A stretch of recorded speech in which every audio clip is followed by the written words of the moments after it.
पहली बात तो आपने जौनपुरिया साहब बोला। ऐसे निम्न स्तर के विचार रखने वाले को साहब नहीं बोला जाता। 2 बार जनता की गलती होगी कि ऐसे व्यक्ति को देश की लोकसभा में 10 साल तक प्रतिनिधित्व करने का मौका दिया, जो यहाँ नफरत फैलाता है, जाति और धर्म के आधार पर भेदभाव करता है।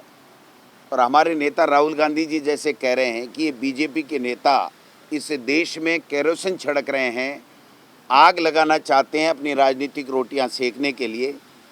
वो बात आज जौनपुरिया जी ने टोंक में प्रमाणित कर दी कि भाड़ में जाए जनसेवा। हमें जनसेवा से कोई लेना देना नहीं है। हम तो केवल और केवल हिंदू मुस्लिम के नाम से आग लगाएंगे इस देश में और हमारी राजनीतिक रोटियां सेकेंगे। ऐसे लोगों के बयानों की जितनी निंदा की जाए उतनी कम है।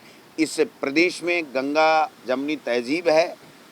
बरसों तक यहाँ पर जो भाईचारा हिंदू मुस्लिम का रहा है, उसके कहीं ऐसे संकीर्ण मानसिकता के लोगों की नज़र ना लग जाए, ये ईश्वर से मैं प्रार्थना करता हूँ कि ऐसे लोगों को सद्बुद्धि दें।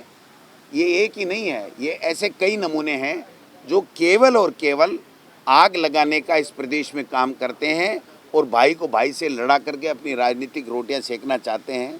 मैं समझता हूं कि जो कल उन्होंने दिया उनको सार्वजनिक रूप से माफ़ी मांगनी चाहिए, क्योंकि ऐसा नहीं हो सकता कि उनके पूरे राजनीतिक कैरियर में मुसलमानों ने वोट नहीं दिया हो या किसी जाति बिरादरी ने वोट नहीं दिया हो। देश के प्रधानमंत्री अपने भाषणों में जो बात कहते हैं, अगर वो बात भी ये मान लें, वो खुद भी नहीं मानते वो अलग बात है, लेकिन उनको कम से कम जिस क्षेत्र का लोकसभा में प्रतिनिधित्व किया, कंबल बांटने के लिए किसने ऑफर दिया था उनको? हमने कहा था क्या? या उन जो लोग गरीब आए थे उन्होंने थोड़ी कहा था कि आप कंबल बांटिए तभी हमारी सर्दी रुकेगी? वो अपनी राजनीतिक रोटियां सेकने के लिए जो चोरी से धन कमाया, चोरी से जो संपदा अर्जित की, उसमें से गरीब को मदद करने का जो नाटक कर रहे थे, वो नाटक एक्सपोज हो गया है। ऐसे लोगों के खिलाफ सरकार में अगर थोड़ी बहुत भी संवेदनशीलता है तो FIR लॉन्च करके उसके खिलाफ कार्रवाई करनी चाहिए, ये मैं कहना चाहूँगा।